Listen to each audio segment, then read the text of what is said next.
Vamos a continuar con nuestro tema, el discernimiento espiritual.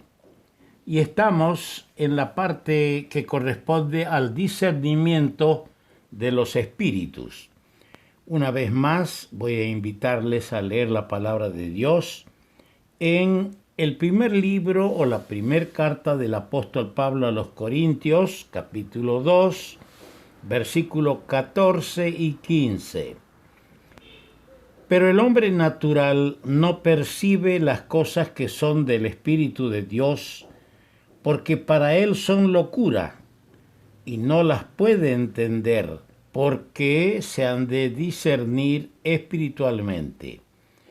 En cambio, el espiritual juzga todas las cosas, pero él no es juzgado de nadie. En el anterior programa, la anterior audición, vimos a tres personas que tenían discernimiento espiritual. A la mujer de Sunem, a David y a Nehemías. Creo que el repaso de estos tres caracteres bíblicos nos ha dejado enseñanza preciosa para que nosotros procuremos en todo momento pedir la ayuda del Señor para tener discernimiento de espíritu y no ser seducidos, engañados y llevados a la apostasía por los espíritus engañosos que abundan en el mundo.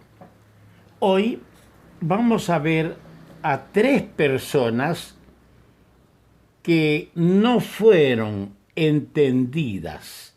Tres personas que no fueron entendidas por falta de discernimiento espiritual.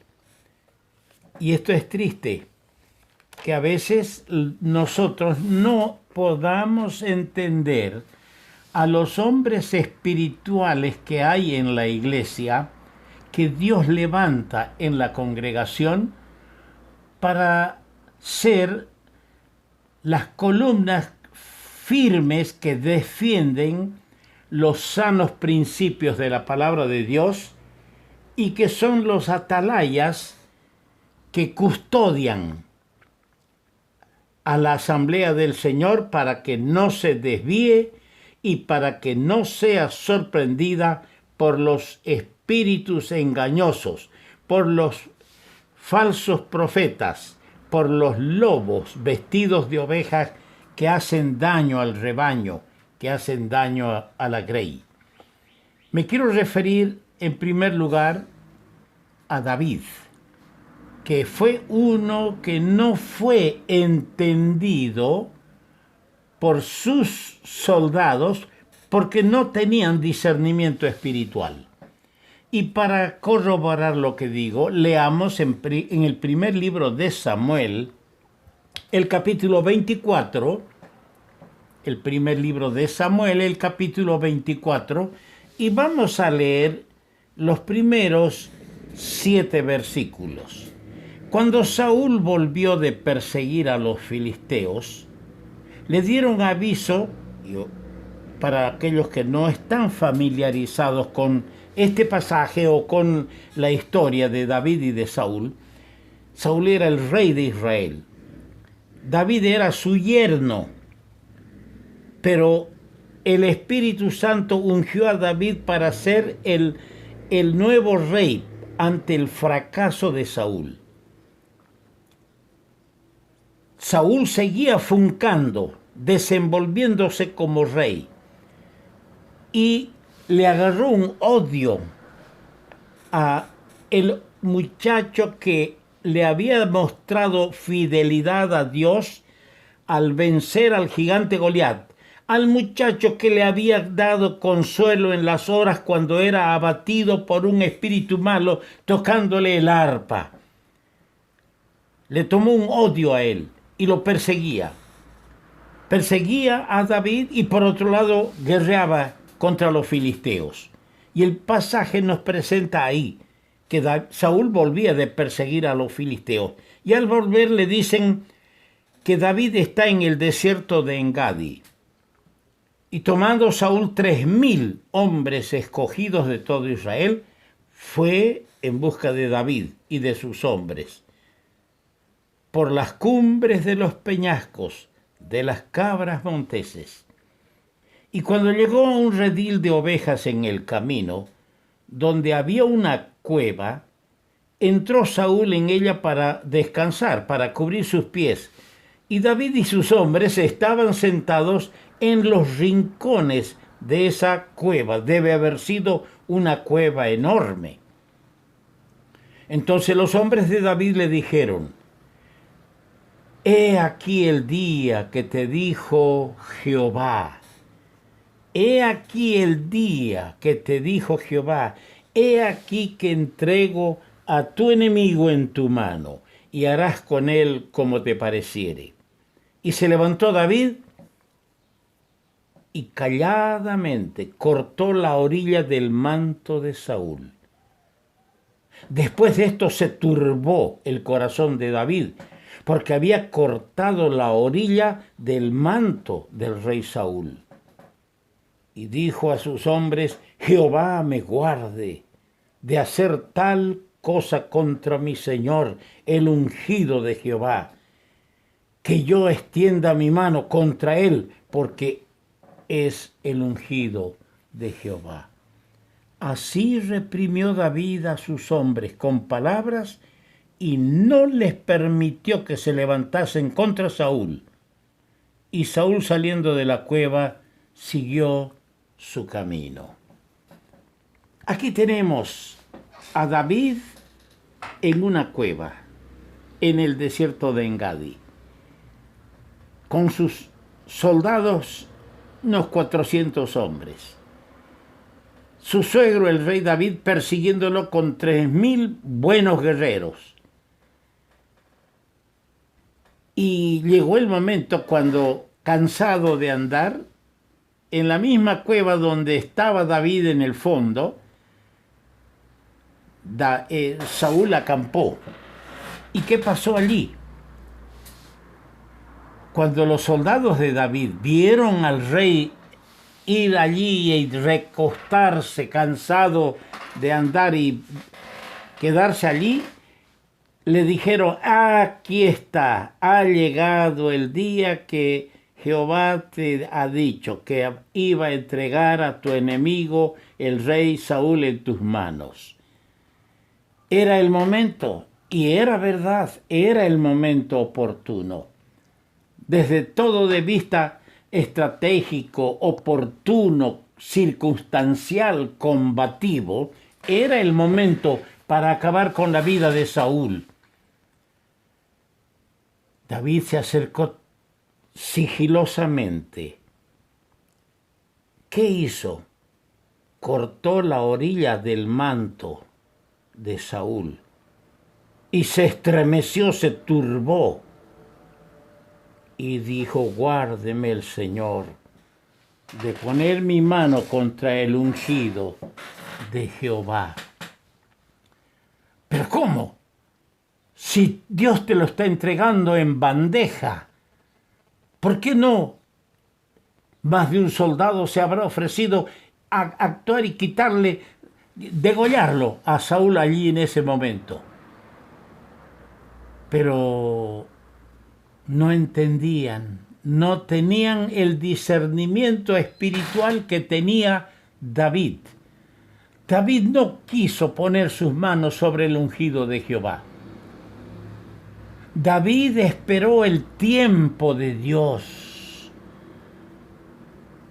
A veces esperamos el tiempo oportuno o que las circunstancias aparentemente nos den el tiempo, sin estar seguros si es el tiempo de Dios. Todo tiene su tiempo, dice el libro de Eclesiastés. Y Dios tiene su tiempo, y Dios se toma su tiempo. No forcemos el tiempo de Dios. ¿Cuántos jóvenes creyentes y no jóvenes también levantan sus manos no para golpearlos, sino se levantan contra y sobre los siervos del Señor, sobre los guías espirituales, sobre los ancianos, para usurpar el lugar que el Señor no les ha dado. Tal vez Dios tiene en sus propósitos utilizar a esos jóvenes, a esos hermanos, más adelante como guías espirituales. Pero la carne los empuja desesperadamente a hacer ya, a elegir ellos su tiempo en desmedro del tiempo de Dios. ¿Por qué? Porque no tienen discernimiento espiritual. David no fue comprendido. Cuando un día el amalecita le trajo la corona a David. ¿Por qué? Porque el amalecita pasaba por el lugar donde vio muerto a Saúl, el rey, en los campos de Gilboa, y corrió. Se ve que el amalecita sabía que el futuro rey tenía que ser David. Le sacó los anillos, le sacó algunas cosas más y la corona, y corrió, pensando que va a recibir un premio. Le llevó la corona a David. David, lejos de alegrarse, lloró la muerte del ungido de Jehová. ¿Haríamos nosotros? ¿Lloraríamos cuando se muere uno de los que nos ha hecho daño, uno de los que nos ha perseguido o alguno de los que nos han hecho tanta maldad? ¿Lloraríamos? David lloró. No quiso la corona de manos de la amalecita, figura de la carne.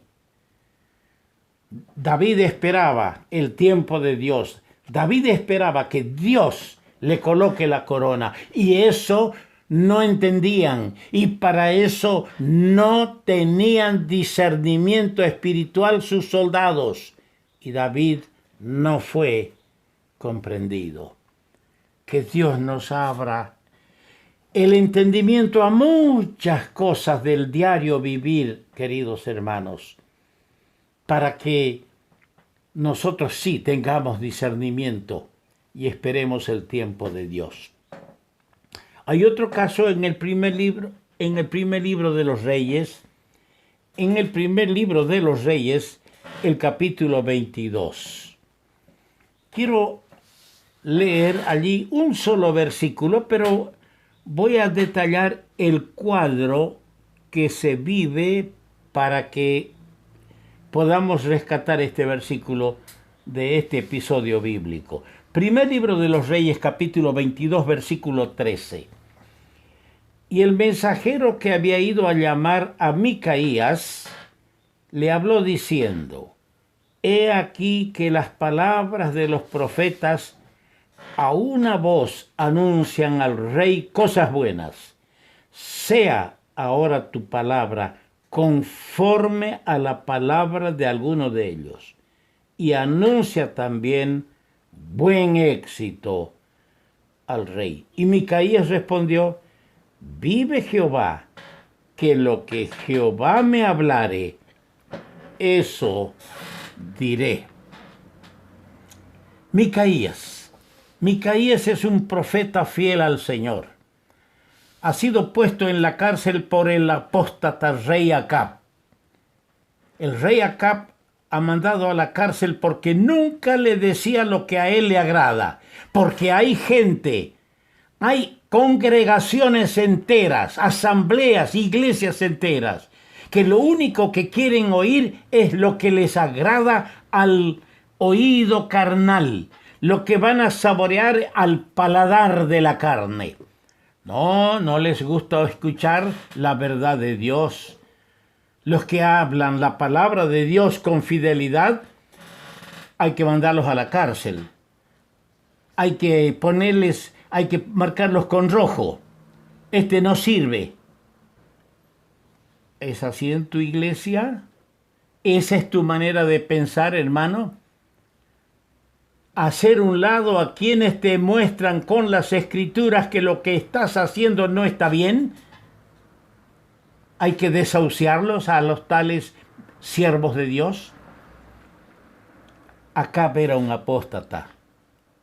Y no entiendo por qué el piadoso rey Josafat de Judá, porque Acab era rey de Israel.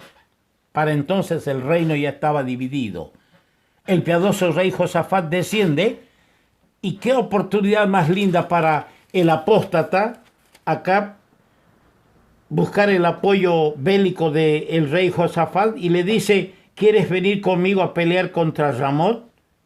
¿Y qué le dijo Josafat? No, qué cosa no. No le dijo como obró Nehemías. No. Con ustedes no voy con ustedes. Yo hago una gran obra. Alianzas con los que están echados a perder doctrinalmente no puede, no debe hacerse ni debe existir. Hermanos, no es que seamos mejores, no es que seamos santulones, no es que nos consideremos los únicos. No, Dios tiene su pueblo en todas las sectas, en algunos lugares donde ni siquiera hay sectas. Hay gente que alguna vez ha recibido un folleto, ha escuchado una predicación del Evangelio por la radio, y en su casa se ha entregado a Cristo sin tener la oportunidad de reunirse en alguna iglesia, y sigue al Señor a su manera, pero es de Cristo. Nosotros no podemos saber quiénes o cuántos son del Señor. Pero, a la luz que hemos recibido, tenemos que ser fieles. Esta es la verdad. Acá Josafat le dice: sí, ¿cómo no voy a ir? Voy contigo, voy. ¿Por qué voy contigo? Porque mi pueblo es como tu pueblo, hermano. Mis caballos son como tus caballos. Pero en la plaza, sentados los dos reyes con sus atuendos reales, desfilaban los 400 adulones, profetas que adulaban, perros falderos del rey, que vivían no dependiendo de Jehová para su sustento, vivían dependiendo de las propinas, de los sobornos, del pago que les daba el rey para que le digan lo que a él le agrada escuchar. No vendas tu ministerio, hermano mío. No vendas el ministerio que Dios te ha confiado, por más necesidad que tengas. No lo cambies. No lo vendas a los apóstatas. Permanece fiel al Señor. Y al ver que todos a una le daban prosperidad, le hablaban tan bonito al rey, caramba, el rey Josafat se inquietó. Y caramba, ¿cómo es que esta es una gran verdad, como dijo alguien, ¿no? Hasta el santo milagroso se extraña cuando la ofrenda o la limosna es grande. No puede ser. No hay uno que haga disensión o disienta de la profecía, y le dice al rey, a Acab: ¿hay aún aquí algún profeta de Jehová por el cual consultemos? Ah, sí, hay un varón por el cual podríamos consultar, Micaías, hijo de Imla, pero yo lo aborrezco, porque nunca me dice lo que quiero, nunca me profetiza bien, sino solamente mal. Y Josafat le dice: no hable así el rey, vaya, yo quiero escucharlo. Y el mensajero que lo va a traer es lo que le dijo esas palabras. He aquí las palabras de los profetas: a una voz anuncian al rey cosas buenas. sea ahora tu palabra. Habla. Te estoy advirtiendo, te voy a llevar de la prisión, pero vas a decir lo que han dicho los demás. ¿Qué le dijo Micaías? Vive Jehová, que lo que Jehová me hablare, eso diré. Micaías, el fiel siervo de Dios, no fue entendido por el mensajero del rey Acab, que vino pidiéndole que anuncie al rey buen éxito. Ese mensajero no tenía discernimiento espiritual. No tenía discernimiento, y Micaías no fue entendido, no fue discernido por el mensajero. Qué buena respuesta le dio Micaías, el fiel siervo de Dios. Vive Jehová, que lo que Jehová me hablare, eso diré. Pasamos al Nuevo Testamento, otro personaje más en el libro de los Hechos de los Apóstoles. Vamos a leer en los Hechos de los Apóstoles el capítulo 11 y vamos a leer los primeros 3 versículos. Oyeron los apóstoles y los hermanos que estaban en Judea que también los gentiles habían recibido la palabra de Dios. Estoy leyendo Hechos capítulo 11, ahora verso 2. Y cuando Pedro subió a Jerusalén, discutían con él los creyentes que eran de la circuncisión, los judíos que practicaban la circuncisión, diciendo: ¿por qué has entrado en casa de hombres incircuncisos y has comido con ellos?